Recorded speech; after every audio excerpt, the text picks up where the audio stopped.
नमस्कार विद्यार्थी मित्रों, मैं गजेंद्र सर आपके अपने YouTube चैनल पर आपका स्वागत है। आज हम 11वीं क्लास का नामा के मूल तत्व के विषय में आज चर्चा करने वाले हैं। पार्ट 3 है रोज नामचा। रोज नामचा मतलब कि रोज के व्यवहारों की नोट करने का है। उदाहरण नंबर आप देखें स्क्रीन पर तो लिखा हुआ है, एंट्रियाँ दी गई है, उनका हमको क्या करने का है, एंट्री करनी है। उन एंट्रियों को हम कैसे एंट्री करते हैं वो आज हम समझेंगे। सबसे पहले हम लिखना पड़ता है हमको, जैसे इसका नाम लिखा है, जैसे यहाँ पर प्रिया नाम लिखा है तो मैंने लिखा प्रिया का रोज नामचा, यानी उसके रोज के व्यवहारों का आम नोट दर्ज करने की है। तो सबसे पहले क्या बनाया जाता है, तारीख लिखी जाती है। तो आप उदाहरण में देखें तारीख में सबसे पहले लिखा है 2014 मार्च, ऐसा लिखा हुआ है। तो हम यहाँ पर लिख देते हैं, तारीख बाई तारीख एंट्री देखते जाएंगे।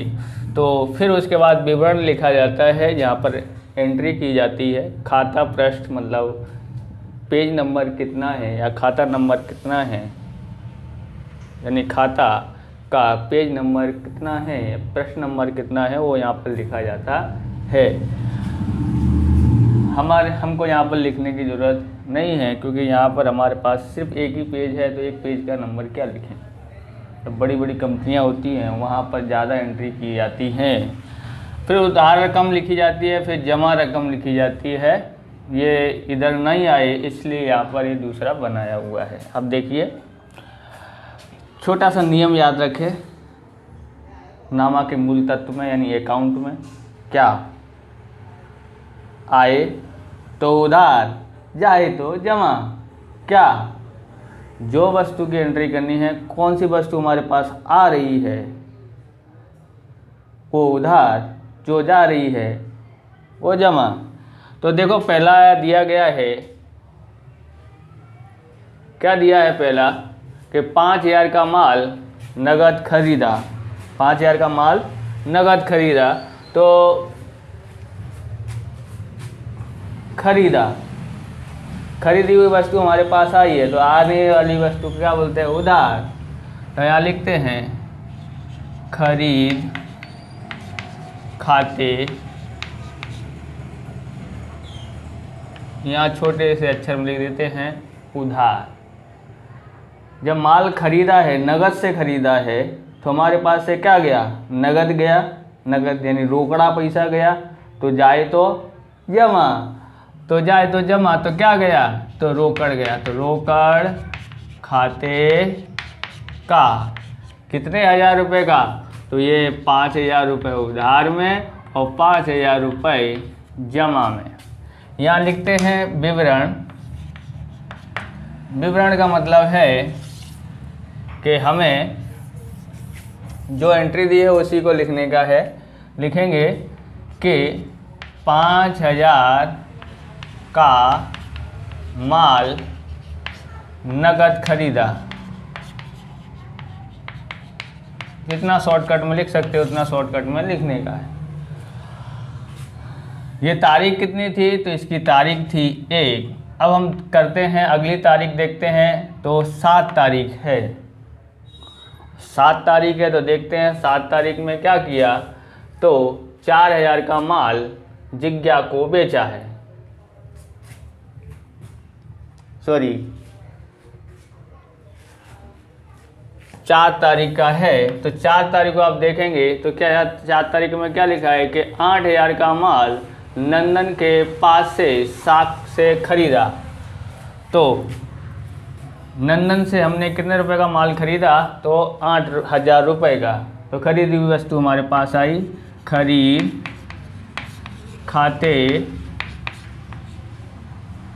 उधार और नंदन खाते का। यहाँ पर रोकड़ा में खरीदा है तो यहाँ पर क्या आएगा, रोकड़ खाते आता है। और यहाँ पर अगर रोकड़ नहीं खरीदा है तो हम, या नहीं लिखा हो, ऐसे कुछ लिखा ही नहीं हो कि रोकड़ खरीदा कि साख पे खरीदा, ऐसा कुछ नहीं लिखा हो, तो लगभग साख मतलब उधार, तो उधार खरीदा ऐसा माना जाएगा और उसका नाम लिख दिया जाएगा। जो जिससे हमने माल खरीदा है उसका नाम यहाँ पर लिख देते हैं। तो नाम हमने लिखा नंदन खाते का। ऐसे ही अगर हमको बिक्री खाता हो तो बिक्री खाते यहाँ पर आता है बिक्री खाते, और जो जिससे बेचा है जिसको, उसको उधार लिखते हैं। खरीद खाते और बिक्री खाते की एंट्री खास ध्यान रखना। खरीद खाते उधार आता है, बिक्री खाते क्या आता है, जमा आता है। हम अब लिखते हैं कितने हज़ार रुपये का माल खरीदा है, तो 8,000 का माल खरीदा। अब यहाँ लिखते हैं विवरण, तो लिखेंगे 8,000 रुपये का माल नंदन से उधार या साख पे खरीदा। तो ये एंट्री हो गई। अब दूसरी एंट्री हम देखते हैं 7 तारीख को। तो 7 तारीख को क्या लिखा है कि 4,000 माल जिज्ञा को बेचा। 4,000 का माल किसको बेचा है, जिज्ञा को। तो मैं बताया कि खरीद खाते उधार आता है तो बिक्री खाते जमा, यानी हमारा माल क्या हो गया, चला गया। कौन से खाते से, तो बिक्री खाते से चला गया, तो जो जाए वो जमा, आए तो उधार। क्या आया, तो हम लिखेंगे यहाँ पर देखोगे तो यहाँ क्या लिखा है कि 7,000 का 7 तारीख की एंट्री है, जो 4,000 का माल जिज्ञा को बेचा है। पर ऐसा लिखा नहीं है कि उधार है कि जमा है, ऐसा कुछ लिखा नहीं है। जब कैसे कुछ लिखा नहीं हो, कि नगद नहीं लिखा हो, रोकड़ा नहीं लिखा हो, तो हम समझेंगे कि उधार ही बेचा है, बराबर। अब यहाँ पर लिखेंगे तो जिज्ञा को बेचा, तो यहाँ लिखेंगे जिज्ञा खाते उधार और बिक्री खाते का कितने रुपए का, तो 4,000 रुपये का। 4,000 यहाँ देखते हैं तो विवरण में लिखते हैं विवरण रुपये 4,000 का माल जिज्ञा को बेचा।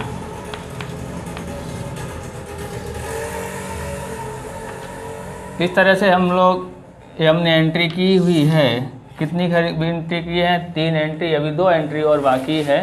तो 2 एंट्री हम यहाँ पर लिखते हैं। दूसरी एंट्री तारीख है 12 तारीख है। आप देख सकते हैं यहाँ भी ये लिखा हुआ है सवाल, तो यहाँ से भी देख सकते हैं कि क्या लिखा है कि 200 रुपये कमीशन मिला। अब कमीशन मिला, फिर सोचते हैं कमीशन में हमको क्या मिला,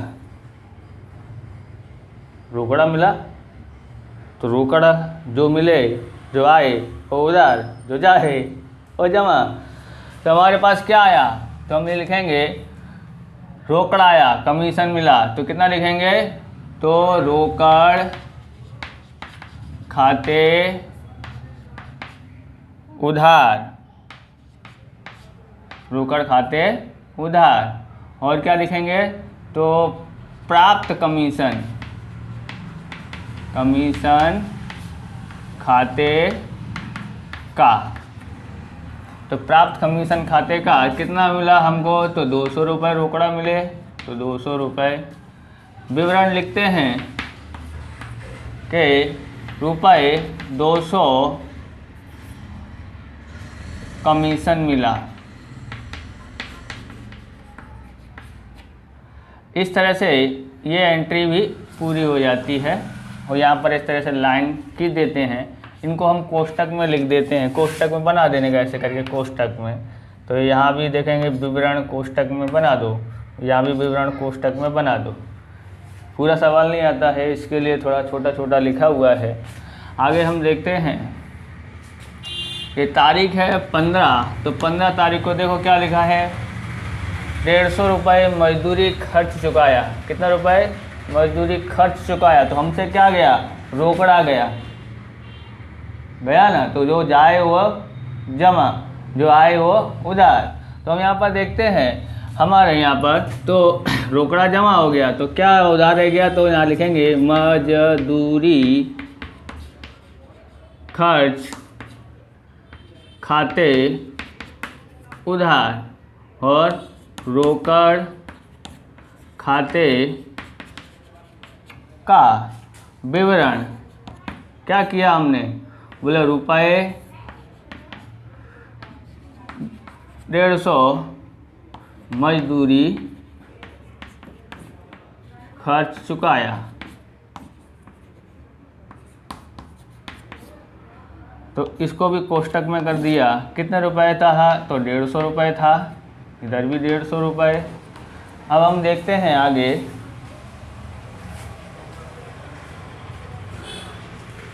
अब हमको कुछ करना रह गया है,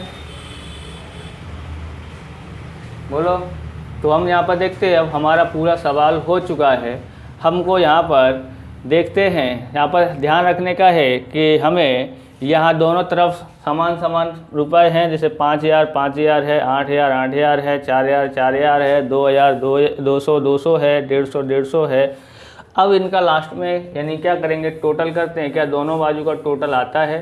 तो यहाँ पर देखते हैं 5 और 8 13, 13 और 4 17, 17,200, 17,200 और 150 जोड़ते हैं 17,350।